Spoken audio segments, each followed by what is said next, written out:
السلام علیکم ورحمۃ اللہ وبرکاتہ۔ الحمدللہ رب العالمین والصلاة والسلام علی اشرف الانبیاء والمرسلین نبینا محمد وعلی آلہ واصحابہ اجمعین، اما بعد۔ احسن اوپن اکیڈمی کے طلبہ و طالبات، ایک بار آپ پھر سب کا مادہ مصطلح الحدیث میں استقبال ہے۔ ضعیف حدیثوں کا سلسلہ چل رہا ہے۔ بہت ہی دلچسپ اور بہت ہی معلوماتی باتیں آپ کے ساتھ ہم شیئر کر رہے ہیں، اور مجھے امید ہے کہ آپ کی معلومات میں اضافہ بھی ہو رہا ہوگا اور آپ کی دلچسپی بھی بڑھ رہی ہوگی۔ تدلیس کی بحث چل رہی ہے، مدلس کی بحث چل رہی ہے، جو ضعیف کی ایک قسم ہے۔ اور مدلس کے بارے میں نے پہلے ہی بتایا تھا کہ اس کے اندر عیب کو چھپایا جاتا ہے، پردہ ڈالا جاتا ہے۔ تو تدلیس ایک طرح سے دھوکہ ہے، اس میں آپ کو اندھیرے میں رکھا جاتا ہے۔ تو تدلیس کی کئی قسمیں ہیں، جس میں سے دو قسم آپ کو بتائی گئی، تدلیس اسناد اور تدلیس التسویہ۔ اب تیسری قسم جو تدلیس کی ہے وہ آج کے درس کا حصہ ہے، تدلیس الشیوخ۔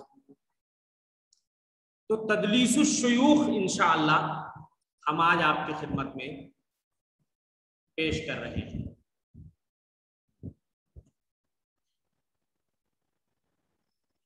تو انشاءاللہ العزیز احسن اوپن اکیڈمی کے طلبہ و طالبات کی خدمت میں آج ہم تدلیس کی تیسری قسم تدلیس الشیوخ پیش کرنے جا رہے ہیں۔ تدلیس الشیوخ کی سب سے پہلے تعریف دیکھ لیتے ہیں کہ تدلیس الشیوخ ہے کیا۔ یہاں پہ آپ دیکھیے تدلیس الشیوخ ہے اور یہاں سے اس کی تعریف۔ شیوخ یہ شیخ کی جمع ہے، تو یہیں سے آپ پکڑ سکتے ہیں کہ اس کے اندر جو ہے وہ راوی اپنے شیخ کے نام میں کچھ تدلیس کرنے والا ہے۔ اب نام آپ جو ٹائٹل ہے نا اس سے پکڑیے، شیوخ کی تدلیس کیسے۔ آپ تعریف دیکھیے، راوی اپنے شیخ سے وہ حدیث روایت کرے جو اس نے اس سے سنی نہ ہو۔ راوی اپنے شیخ سے وہ حدیث روایت کرے جو اس نے اس سے سنی ہو، یعنی راوی جو کچھ بھی بیان کرتا ہے وہ اپنے شیخ سے اس نے سن رکھا ہے۔ اس سے پہلے تدلیس الاسناد میں کیا پڑھا تھا آپ نے؟ راوی جو حدیث بیان کر رہا ہے بعینہ کو نہیں سنتا ہے، اور کیا حدیثیں وہ سن رکھا ہے اس نے۔ لیکن یہاں پہ معاملہ اس کا اپوزٹ ہے،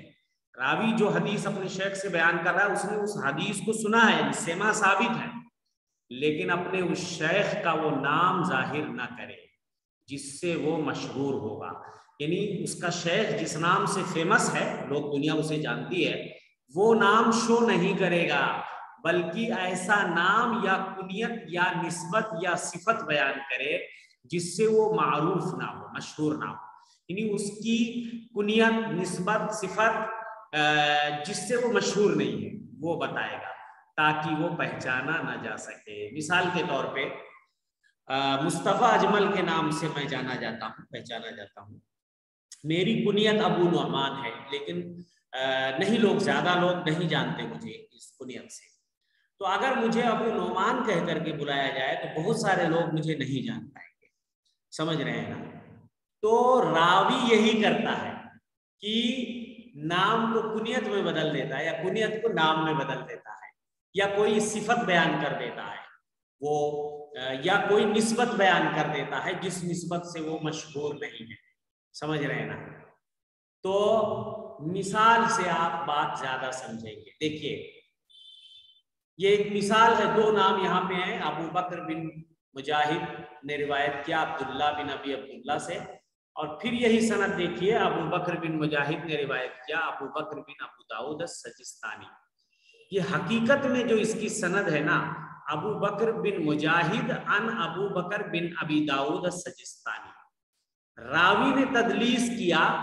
تو تدلیس کے بعد اس کی شکل یہ بن گئی، ابو بکر بن مجاہد نے روایت کیا عبداللہ بن ابی عبداللہ سے۔ یہ عبداللہ بن ابی عبداللہ کون ہے؟ یہی راوی ابو بکر۔ جو ابو بکر ہے وہ اپنی کنیت سے مشہور ہے، سمجھ رہے نا، لیکن وہ اپنے نام عبداللہ سے فیمس نہیں ہے، تو اس نے عبداللہ بن ابی عبداللہ کر دیا تاکہ اس پہ پردہ ڈال سکے، سمجھ رہے نا۔ تو ایسا وہ کیوں کرتا ہے یہ آگے بات آئے گی، وہ اپنے شیخ کے نام پہ پردہ کیوں ڈالتا ہے، آگے انشاءاللہ بات آ رہی ہے کہ تدلیس جو ہے وہ کیوں کیا جاتا ہے، یا مدلس راوی تدلیس کیوں کرتا ہے، عیب کیوں چھپاتا ہے۔ ہو سکتا ہے اس کا راوی ضعیف ہو تو وہ اس پہ پردہ ڈالنا چاہتا ہے، یا وہ چھوٹا ہو عمر میں، یا بہت بڑا ہو، یہ سارے اغراض انشاءاللہ آگے آ رہے ہیں۔ پہلے تدلیس کا حکم دیکھ لیجیے۔ تدلیس کے بارے میں پہلے بھی میں نے آپ کو بتایا تھا کہ تدلیس یہ بہت ہی سنگین اس کا معاملہ ہے، سیریس معاملہ ہے اس کا۔ تدلیس حدیث کے اندر نہیں کرنا چاہیے، خیانت ہے، یہ علمی خیانت ہے اور بہت بڑا جرم ہے۔ تدلیس الاسناد کا حکم دیکھیں، یہ انتہائی غلط ہے۔ اب ایک ایک قسم کا حکم آپ دیکھتے جائیے تو آپ کو سمجھ میں آئے گا۔ تدلیس الاسناد، تدلیس التسویہ اور تدلیس الشیوخ کا جو ابھی پڑھے ہیں آپ کرنٹ، اس کا حکم بعد میں آ رہا ہے۔ یہ انتہائی غلط ہے۔ اگر سند میں کوئی تدلیس کرتا ہے نا کہ راوی نے سنا نہیں ہے اپنے شیخ سے وہ حدیث، پھر بھی وہ حدثنا اور اخبرنا کہہ کے بیان کرتا ہے، ایسا لگتا ہے کہ اس نے سنا ہے، تو اسے اکثر علماء نے مذموم کہا ہے۔ مذموم کہا ہے یعنی اس کی مذمت کی ہے، برائی بیان کی ہے۔ امام شعبہ نے کہا التدلیس اخو الکذب، یعنی تدلیس جھوٹ کا بھائی ہے۔ تدلیس، اور پہلے بھی میں بتا چکا ہوں، تدلیس دھوکہ ہے اور یہ جھوٹ کا بھائی ہے، تو یہ سنگین معاملہ ہے تدلیس الاسناد۔ اور اس کے بعد امام ابن الصلاح نے بھی اس جملے کو، یہاں دیکھیں امام ابن الصلاح نے اس جملے کو شافعی کی طرف منسوخ کیا ہے، اور شعبہ نے یہ بھی کہا لَأَنْ أَزْنِيَ أَحَبُّ إِلَيَّ مِنْ أَنْ أُدَلِّسَ، یعنی تدلیس کرنے سے زیادہ میرے نزدیک یہ اچھا ہے کہ میں نعوذ باللہ اگر میں زناکاری بدکاری مجھ سے ہو جائے تو یہ زیادہ مطلب اہون ہے، آسان ہے بالمقابل اس کے کہ میں جو ہے تدلیس کروں، یا زنا کرنا مجھے زیادہ اچھا ہے کہ میں تدلیس کروں۔ حالانکہ زنا بھی کبیرہ گناہ ہے، بدکاری بھی، لیکن وہ دونوں کا کمپیئر چونکہ کر رہے ہیں اس لیے یہ ایسی بات کہہ رہے ہیں کہ دونوں میں تدلیس جو ہے وہ زیادہ ڈینجر اور خطرناک ہے، یعنی زنا کے بھی مقابلے میں، چونکہ یہ دین کا معاملہ ہے اور دین میں اس طریقے سے دھوکہ نہیں کرنا چاہیے۔ تو اور تدلیس التسویہ کا حکم دیکھیے، یہ تدلیس اسناد سے بھی زیادہ برا ہے تدلیس التسویہ، کیونکہ تدلیس اسناد میں کیا ہوتا ہے، راوی جو ہے نا اپنے شیخ سے جو حدیث نہیں سنتا ہے اس کو بھی منسوب کر دیتا ہے اس کی طرف، بقیہ حدیثیں وہ سن رکھا ہے لیکن جو بیان کر رہا ہے وہ نہیں سنا ہے۔ تدلیس التسویہ میں کیا ہوتا ہے، دو ثقہ راویوں کے بیچ سے ایک ضعیف کو گرا دیا جاتا ہے، تو پوری سند ثقہ عن ثقہ ایک دم برابر کر دی جاتی ہے۔ یہ تو اور بھی خطرناک ہے کہ دو ثقہ کے بیچ سے، دو پرفیکٹ راویوں کے بیچ سے ایک ضعیف راوی کو گرا دیا جاتا ہے، تو یہ تدلیس اسناد سے بھی زیادہ برا ہے۔ عراقی نے کہا انہ قادح فی من تعمد فعلہ، یعنی اگر کوئی اس کے کرنے کا ارادہ کرتا ہے، یعنی جان بوجھ کے اگر کوئی تدلیس التسویہ کرتا ہے تو یہ اس کے شان میں نقص پیدا کرتا ہے، یعنی کمی پیدا، عیب پیدا کرتا ہے، یہ عیبدار ہو جاتا ہے راوی، ہے نا، یہ عیب کی بات ہے، بہت زیادہ عیب کی بات ہے۔ اب تدلیس الشیوخ کو دیکھتے ہیں۔ تدلیس الشیوخ جو ابھی آپ نے جس کو پڑھا ہے اس کو دیکھتے ہیں۔ تدلیس الشیوخ یہ تدلیس اسناد سے کم غلط ہے، کیونکہ مدلس نے یہاں پر کوئی حذف نہیں کیا، یہ بتانا چاہ رہے ہیں کہ تدلیس الاسناد یہ تدلیس الشیوخ یہ تدلیس الاسناد سے کم غلط، یعنی جو ہے تھوڑا اس کا معاملہ آسان ہے تدلیس الشیوخ کا، کیونکہ یہاں پہ کوئی راوی گرتا نہیں ہے، کسی کو وہ ڈراپ نہیں کرتا، کسی کو وہ حذف نہیں کرتا، بس راوی رہتا ہے اپنی جگہ، اپنے پلیس پہ، اپنی جگہ پہ، لیکن بس اس کا نام، ٹائٹل اور نسبت یا کنیت وغیرہ بدل دی جاتی ہے، سمجھ گئے نا؟ تو لیکن پھر بھی تدلیس تدلیس ہے، اور تدلیس کی کوئی بھی قسم ہو جان بوجھ کے ایسا نہیں کرنا چاہیے۔ تدلیس کے مقاصد کیا ہیں، اغراض کیا ہیں، کن وجہوں سے آدمی تدلیس کرتا ہے، اس کی نیت کیا ہوتی ہے۔ تو سب سے پہلے تدلیس الشیوخ کے مقاصد بتائے جا رہے ہیں. سب سے پہلی چیز، راوی اپنے شیخ کا نام کیوں بدلتا ہے، نسبت یا کنیت کیوں بدلتا ہے؟ شیخ کا ضعیف ہونا، غیر ثقہ ہونا، یعنی شیخ جو ہے ضعیف ہوتا ہے یا ثقہ نہیں ہوتا ہے تو وہ نہیں چاہتا کہ وہ شو کرے اس کو، تو اس لیے وہ جس سے مشہور نہیں ہے نا وہ نام بتاتا ہے. یا نمبر دو، دوسری وجہ دیکھیے اس کی وفات کا تاخر، یعنی راوی کا جو شیخ ہے اس کو لمبی عمر اللہ کی طرف سے ملی، اس کی وفات بہت بعد میں ہوئی، 100 سال ہے نا، اور بھی اوپر، یا 90 سال 80 سال. تو ہوتا کیا ہے کہ اس سے سما میں اس کے بغیر دیگر لوگ بھی شرکت کیے ہوں گے. یعنی اب جب راوی بڑا ہوگا نا تو کئی نسلیں اس سے استفادہ کرتی ہیں اور اس سے سنتے ہیں. مثال کے طور پہ میرا کوئی شیخ ہے جو عمر میں بہت بڑا ہے، 80 90 100 سال کا، اب میرے بعد والی نسلیں جن کو میں نے پڑھایا ہے انہوں نے بھی اس شیخ سے پڑھ لیا، تو اس میں میری کیا خاصیت رہ جائے گی؟ میں نے بھی سنا ہے اور میرے بعد والے میرے اسٹوڈنٹس نے بھی اس سے سنا ہے، تو راوی یہ سوچتا ہے نا کہ بدل دیتے ہیں اس کو تاکہ لگے کہ یہ کوئی نیا شیخ ہے، کوئی دوسرا شیخ ہے، سمجھ رہے نا. تو جب عمر لمبی ہو جاتی ہے تو اس میں بہت سارے لوگ اس سے سن لیتے ہیں، کئی نسلیں اس سے سنتی ہیں حدیث کو، تو وہ نہیں چاہتا کہ اس کے ساتھ کچھ اور لوگ بھی شریک ہوں حدیث کو سننے میں. تیسری وجہ اس شیخ جس سے تدلیس کی ہے اس کا مدلس راوی سے کم عمر ہونا، یعنی جو مدلس راوی ہے جس تدلیس کر رہا ہے اس کا شیخ جو ہے عمر میں کم ہے. ارے بھئی ایسا ہو سکتا ہے کہ میرا کوئی اسٹوڈنٹ مثال کے طور پہ مجھ سے عمر میں زیادہ ہو سکتا کہ نہیں ہو سکتا ہے، تو اور میں عمر میں ہو سکتا ہے چھوٹا ہوں، تو اس طریقے سے حدیثوں کو جو سنتے ہیں تو ان میں بھی ہوتا ہے کہ شیخ ہو سکتا ہے کم عمر ہو اور سننے والا جو ہے وہ زیادہ عمر ہو. تو جو تدلیس کرتا ہے نا تو جس سے روایت کرتا ہے وہ کم عمر ہوتا ہے، تو اس لیے کوئی اس کو تانا نہ دے کے اس سے سنا ہے یہ اس کی عمر بہت کم ہے، تو اس وجہ سے وہ کیا کرتا ہے اس کو پردہ ڈال دیتا ہے، اس کا نام وغیرہ کنیت وغیرہ بدل دیتا ہے. چوتھی وجہ اس شیخ سے یعنی جس سے تدلیس کی ہے اس مدلس راوی نے کافی روایتیں حدیثیں روایت کی ہیں، یعنی اس مدلس راوی نے اس شیخ سے بہت حدیثیں وہ روایت آلریڈی کر چکا ہے، تو اس کو یہ بیان کرنا ناپسند ہو کہ یہ حدیث بھی اسی سے سنی ہے. وہ نہیں چاہتا کہ بار بار لوگ کہیں گے کہ یار تم اسی شیخ سے حدیث بیان کرتے ہو، کوئی نیا شیخ نہیں لاتے ہو، تو وہ نئے شیخ کے چکر میں وہ نام وغیرہ بدل کا ہے تاکہ لوگوں کو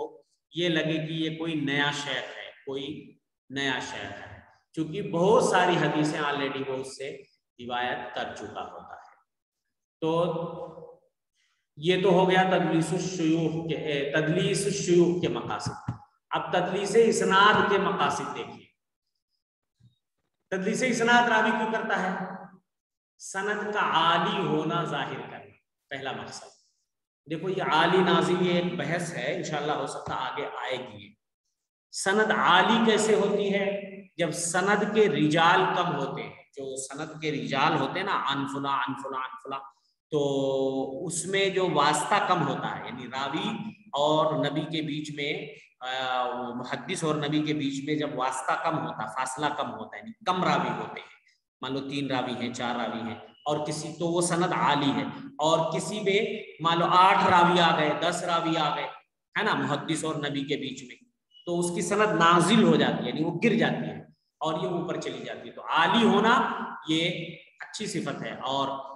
عالی سند بنانے کے لیے لوگ دور دراز سفر کرتے تھے محدثین کہ ہماری سند عالی ہو جائے، یعنی جو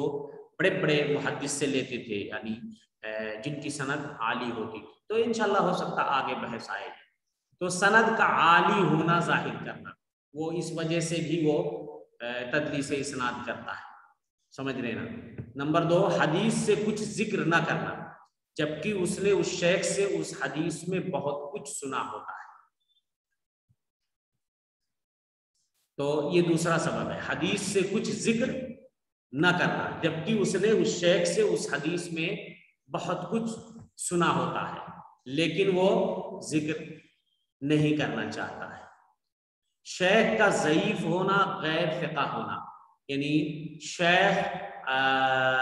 ضعیف ہے یا ثقہ نہیں ہے تو اس پہ وہ پردہ ڈالنا چاہتا ہے، اس وجہ سے بھی وہ تدلیس اسناد کرتا ہے۔ اور چوتھی چیز اس کی وفات کا تأخر، کہ اس سے سما میں اس کے بغیر دیگر لوگ بھی شرکت کیے ہوں گے، یعنی وہی جو بات پہلے آئی ہے تدلیس الشیوخ میں کہ راوی کی وفات یا اس کے شیخ کی وفات متاخر ہوگی اور اس کو اللہ کی طرف سے لمبی عمر ملی ہوگی تو وہ اس میں بہت سارے لوگ بھی وہ شریک ہوں گے حدیث سننے میں، تو وہ نہیں چاہتا کہ اس کا نام لے تاکہ لوگ بولیں، کوئی کہہ رہے اس سے تو میں نے بھی سنا، اس سے تو میں نے بھی سنا ہے، تو وہ چاہتا ہم کچھ الگ کوئی نام پیش کریں تاکہ وہ چھپا سکے اس کو۔ اس شیخ کا اس مدلس راوی سے کم عمر ہونا، وہی چیز جو پیچھے آ چکی ہے، یعنی جس شیخ کو وہ چھپا رہا ہے یا تدلیس اسناد کر رہا ہے جس کے بارے میں، اس کا اس مدلس راوی سے کم عمر ہونا، یعنی وہ شیخ اس کا عمر میں کم ہے تو اس وجہ سے وہ تدلیس اسناد کر رہا ہے۔ تو یہ مقاصد ہیں۔ اچھا، اب مدلس راوی کا روایت کا حکم دیکھ لیجیے، مدلس راوی کی روایت کا حکم کیا ہے، وہ یہاں پہ جو ہے آ رہا ہے، یہاں پہ دیکھیے الف، دیکھیے مدلس راوی کی روایت کا حکم، اس کے بارے میں دو قول ہیں۔ الف، مطلق طور پر اس کو رد کیا جائے گا، اگر کوئی شخص تدلیس کرتا ہے تو اس کی روایت کا حکم کیا ہے کہ اس کو ریجیکٹ کیا جائے گا مطلق، کیونکہ تدلیس بذات خود جرح ہے۔ اور دوسرا قول یہ ہے کہ اس قول میں تفصیل ہے اور یہی راجح ہے، یعنی مطلق تو ریجیکٹ نہیں کریں گے لیکن تھوڑی سی تفصیل ہے، یہ قول۔ وہ تفصیل کیا ہے وہ آپ دیکھیں، تفصیل کیا ہے وہ تفصیل آ رہی ہے آگے آپ کے سامنے، اپنے اسکرین پہ دیکھیے جو ہے، اگر سما کی صراحت کرے، اگر سما کی صراحت میں کہے حدثنی یا حدثنا سمیتو وغیرہ تو اس کو قبول کیا جائے گا۔ یعنی اگر مدلس راوی اپنے شیخ سے سما کی، سما مطلب سننے کی، اور تصریح کرنا، صراحت کرنا یعنی اس کو کلیئر کرنا، یعنی وہ کلیئر کرے کہ ہاں اس نے سنا ہے، جیسے حدثنی، سمیتو، اخبرنا وغیرہ کہے تو اس کو سما پر محمول کیا جائے گا، یعنی اس کو قبول کیا جائے گا۔ اور اگر سما کی صراحت نہ کرے جیسے عن، قال وغیرہ تو اس کو رد کیا جائے گا۔ یعنی اگر وہ مدلس راوی ہے تو مدلس راویوں کے بارے میں یہ ضابطہ، یہ فارمولہ یاد رکھیے گا کہ اس طرح کے جو مدلس راوی ہیں، حالانکہ تدلیس کے بھی درجات ہیں،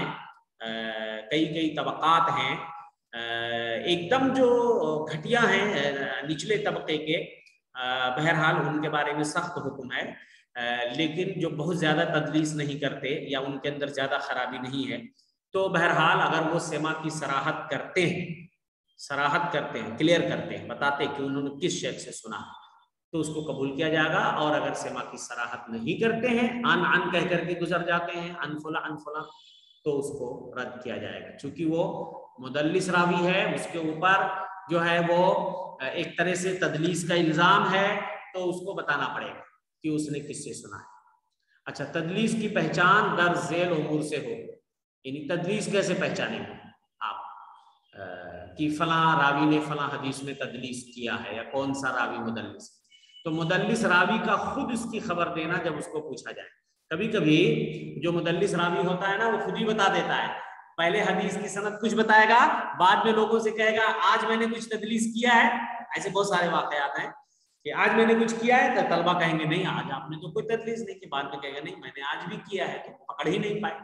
ایسا لوگوں نے خود اعتراف کیا ہے، بہت سارے واقعات ہیں اس سلسلے میں۔ اور نمبر 2، ائمہ میں سے کسی امام کا خبر دینا جو بحث و تمہیز کے بعد ایسا دریافت کر لیتا ہے،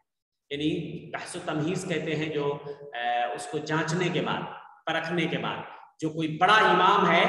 حدیث کے علل اور اس کی خرابیوں کو پکڑنے کا، تو وہ جب اس کو تحقیق کرے گا، جستجو کرے گا، تو وہ اس کی خرابی کو پکڑ لیتا ہے کہ دیکھو یہ راوی یہاں فلاں ہے، اس کو اس نے بدل دیا ہے. تو یہ بڑے بڑے ائمہ کا کام ہے، یہ عام آدمی کے بس کی بات نہیں ہے کہ وہ ایسی چوریوں کو پکڑ سکے. اچھا، اب تدلیس اور مدلسین کے بارے میں کچھ مشہور کتابیں ہیں. تدلیس اور مدلسین کے بارے میں کچھ مشہور کتابیں دیکھ لیتے ہیں. الطویل لاسماء المدلسین، خطیب بغدادی کی. الطویل لاسماء المدلسین، برہان الدین ابن الحلبی کی، یہ مطبوع کتاب ہے، چھپی ہوئی ہے. تعریف اہل التقدیس بمراتب الموصوفین بالتدلیس، یہ کتاب خاص طور سے جو میں بتا رہا تھا کہ سارے مدلس راوی ایک درجے کے نہیں ہوتے، ان کے طبقات ہیں، ان کے مراتب ہیں، ان کے درجات ہیں، سمجھ رہے ہیں نا. تو کچھ لوگ ہوتے ہیں جو بہت کم تدلیس کرتے ہیں، یا کرتے بھی ہیں تو ثقہ راویوں سے کرتے ہیں، تو ایسے لوگوں کا زیادہ مسئلہ خراب نہیں ہوتا ہے. لیکن جو لوگ تدلیس کرتے ہیں ضعیف، گھٹیا، گرے پڑے راویوں سے، ضعیف مجہول راویوں سے، ان کا معاملہ زیادہ خراب ہوتا ہے. تو یہ اگر آپ کو مراتب جاننا ہے تدلیس کے مراتب، تو چونکہ یہاں پر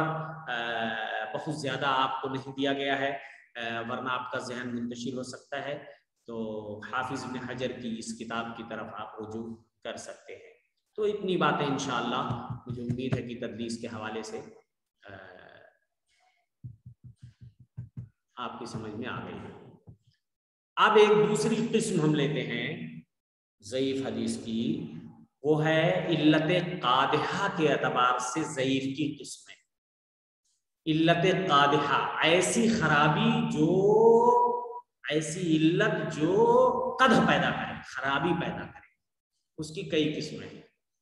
نمبر ایک معلل، یا اس کو معلل بھی کہا جاتا ہے، معلل یا معلل. لغوی تعریف دیکھیے، معلل یہ اس میں مفعول ہے اعلّ سے، اعلّہ سے اسم مفعول ہے. اصطلاح میں ما فیہ علت تقدح فی صحتہ، جس حدیث کے اندر کوئی علت، کوئی خرابی ہو جو اس کی صحت میں خرابی پیدا کرے، قدح پیدا کرے، ہے نا، عیب پیدا کرے. قدح مطلب عیب پیدا کرے. ما ان الظاہر السلامۃ منہا، جبکہ ظاہر یہ ہو کہ وہ حدیث علت سے پاک نظر آ رہی ہے. ایک بات یاد رکھیے، اگر کسی حدیث میں کوئی علت ایسی پائی جا رہی ہے،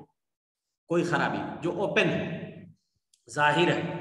تو وہ علت ہے ہی نہیں. علت وہی ہے جو باریک ہو، پوشیدہ ہو، آگے بات آ رہی ہے، ڈینجر ہو، خطرناک ہو، اور وہ ظاہر نہ ہو، ہر کسی کو پکڑ میں نہ آئے. سمجھ گئے نا. تو یہ وہ حدیث ہے جس میں ایسی علت پائی گئی ہو جو اس حدیث کی صحت کے لیے قادح ہو، یعنی اس حدیث کی صحت کے لیے نقصان دہ ہو. اگر کوئی علت ایسی ہے جو نقصان نہیں کرتی، معمولی سی ہے، تو اس کو پھر معلل نہیں بولیں گے. تو حالانکہ اس حدیث کا ظاہر سالم ہو، کیا مطلب کہ بظاہر وہ حدیث علت اور خرابی سے پاک نظر آ رہی ہو، بظاہر وہ حدیث اس علت اور خرابی سے صحیح سالم نظر آ رہی ہو، سمجھ رہے نا. لیکن جب کوئی بڑا عالم اور متبحر عالم، کوئی جب حدیثوں کا جانکار اس کو جانچتا ہے تو اس کے اندر علت نظر آتی ہے، لیکن عام آدمی دیکھتا ہے تو بولتا ہے اس کی تو خرابی نظر نہیں آ رہی ہے، تو وہی ہے معلل. علت کی تعریف دیکھیے، یعنی ایسا سبب جو غامض یعنی پوشیدہ، وہ چھپا ہو اور حدیث کی صحت میں قادح ہو، مضر ہو، نقصان دہ ہو. تو تعریف سے دو باتیں سمجھ میں آئیں، ایک تو وہ سبب پوشیدہ ہو اور دوسرے قادح ہے. اگر وہ پوشیدہ نہیں ہے بلکہ ظاہر ہے، اوپن ہے، تو وہ علت نہیں. اور اگر وہ حدیث کی صحت میں خرابی نہ پیدا کرے تو بھی وہ علت نہیں. دونوں شرطوں کا پایا جانا ضروری ہے. ایک غموض اور پوشیدگی، یعنی غیر ظاہر ہونا، ہے نا، یعنی پیچیدہ ہونا، پوشیدہ ہونا، یعنی اس کا ظاہر نہ ہونا، وہ چھپی، جیسے کوئی باریک بیماری ہو، چھپی ہوئی ہو، اور اس کو کوئی بڑا ہی ڈاکٹر پکڑ پاتا ہے نا. اب کوئی بخار سے تپ رہا ہے، ماتھا ایک دم، پیشانی گرم ہے، کوئی بھی ہاتھ لگا کے بولے گا ارے یار اس کو تو بخار ہے، تو بولیں گے کہ کون سا کمال تم نے، کون سی بیماری پکڑ لی ہو، بیماری تو ظاہر ہے. اور کوئی اندرونی بیماری اگر کوئی پکڑ کے بتاتا ہے تو اس کو کہیں گے ماہر ہے. تو ایسی کوئی خرابی ہونی چاہیے جو ظاہر نہ ہو، اور دوسرے وہ حدیث کی صحت کے لیے عیب پیدا کرے، نقصان پیدا کرے. لہٰذا اگر دو میں سے صرف ایک شرط پائی جائے تو اس کو اصطلاح میں بتائی گئی علت نہیں کہا جائے گا، یعنی نہ ہی اس کو علت کہیں گے اور نہ ہی ایسی حدیث کو معلل کہیں گے۔ اچھا، یہ تو علت کا اصطلاحی معنی ہے، علت کا استعمال غیر اصطلاحی معنی، اور جو تعریف علت کی بتائی گئی ہے نا یہ محدثین کے نزدیک، ٹھیک ہے، یہ محدثین کی تعریف ہے، لیکن کبھی یہ حدیث میں پائے گئے کسی بھی طعن کو علت کہتے ہیں۔ کچھ لوگ کیا ہے نا، حدیث کے اندر کوئی بھی معمولی خرابی مل گئی تو اس کو علت بول دیتے ہیں، اگرچہ وہ طعن چھپا یا قادح نہ بھی ہو، یعنی وہ علت، وہ خرابی پوشیدہ نہ ہو، چھپی ہوئی نہ ہو، سیکریٹ نہ ہو، اور وہ نقصان بھی مطلب نہ ہو، یعنی ہارمفل نہ ہو، نقصان دہ نہ ہو، تو بھی اس کو بول دیتے، سمجھ رہے نا۔ لیکن اصطلاحی جو علت ہے وہ وہی ہے کہ جو پوشیدہ ہو اور ہارمفل ہو، نقصان دہ ہو، سمجھ رہے نا، ڈینجر ہو۔ تو معلل کے علم کی معرفت کی جلالت و دقت، کیا مطلب سمجھے؟ یعنی یہ جو علل کا علم ہے یہ مستقل ایک علم ہے، اس کو علل کہا جاتا ہے، علل یا علل الرجال یا علل الاسناد، سمجھ رہے نا۔ تو اس کو پکڑنے کے لیے بڑے بڑے علماء ہوئے ہیں، اللہ نے پیدا کیا ہے، بڑے بڑے محدثین اور ائمہ کو اللہ نے پیدا کیا ہے جنہوں نے چوریوں کو پکڑ کے بتایا ہے، ورنہ یہ چوریاں نہ پکڑتے تو بہت ساری صحیح موضوع منکر حدیثیں امت کے اندر پھیل جاتی، تو یہ اللہ کا فضل ہے۔ تو یہ بہت ہی جلیل القدر علم ہے، مطلب بہت بڑا اور بہت دقیق، دقت مطلب دقیق مطلب باریک علم ہے،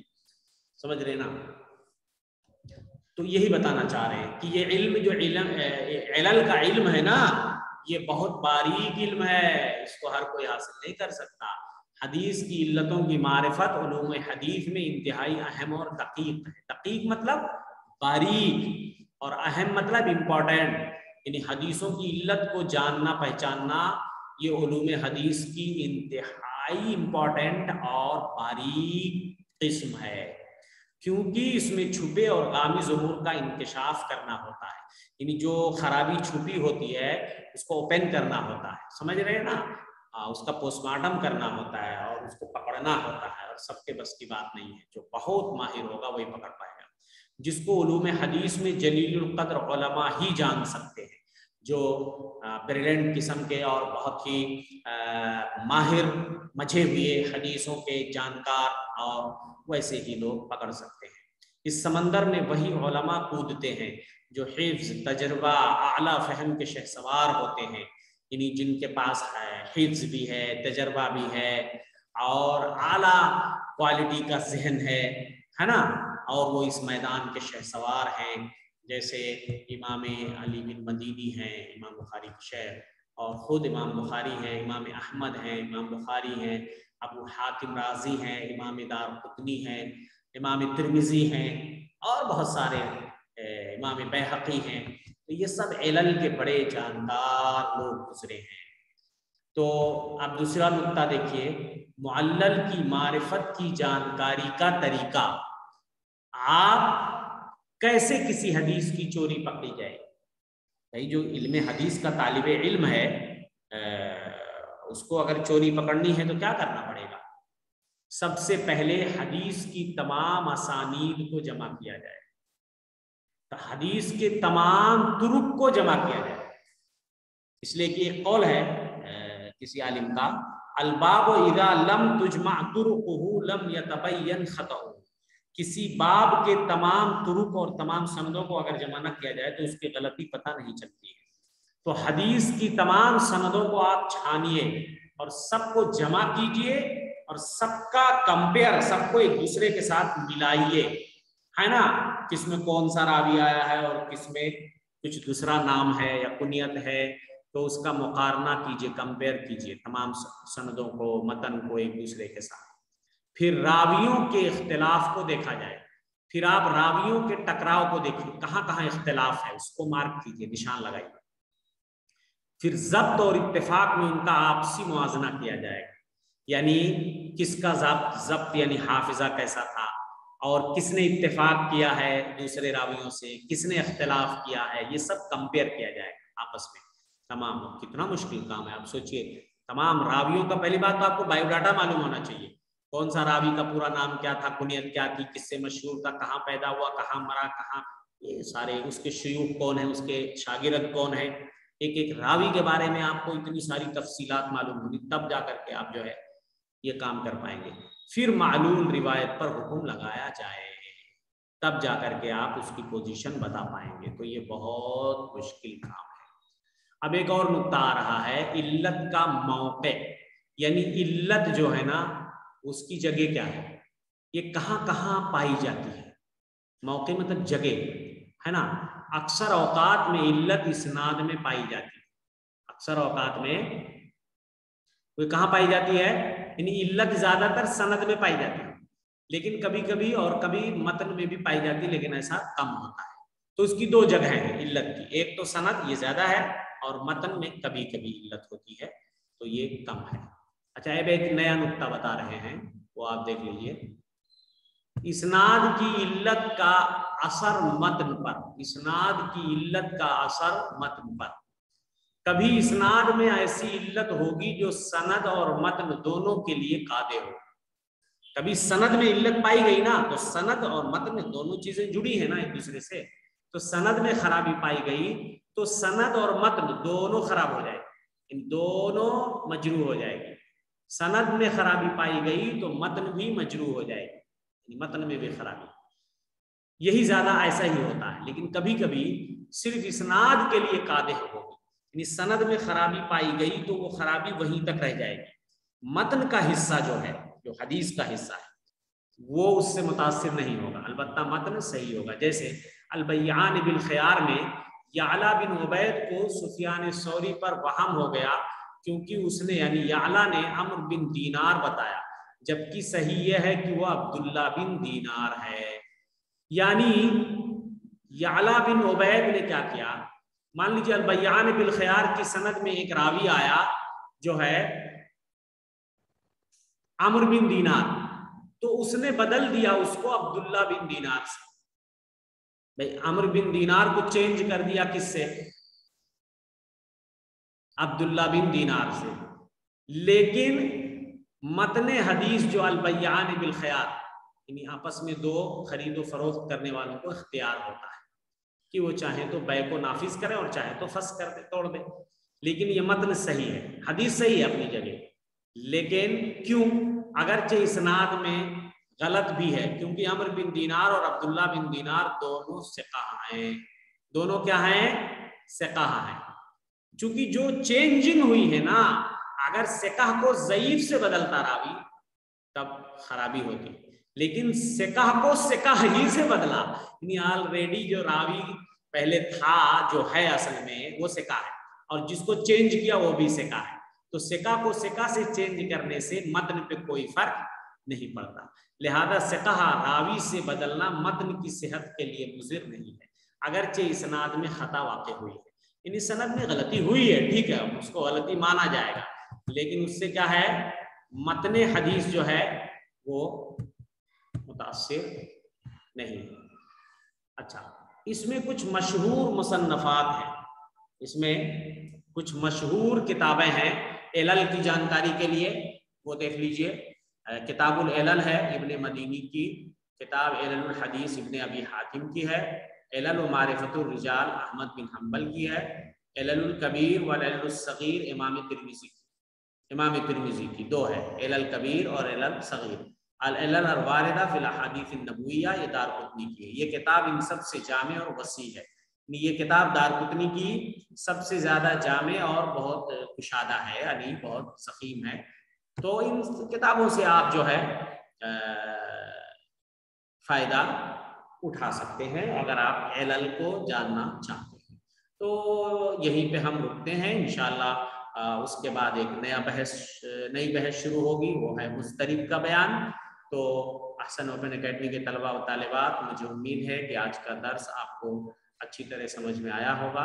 اللہ ہم سب کی حفاظت فرمائے، اگلے درس میں پھر ملیں گے، والسلام علیکم ورحمۃ اللہ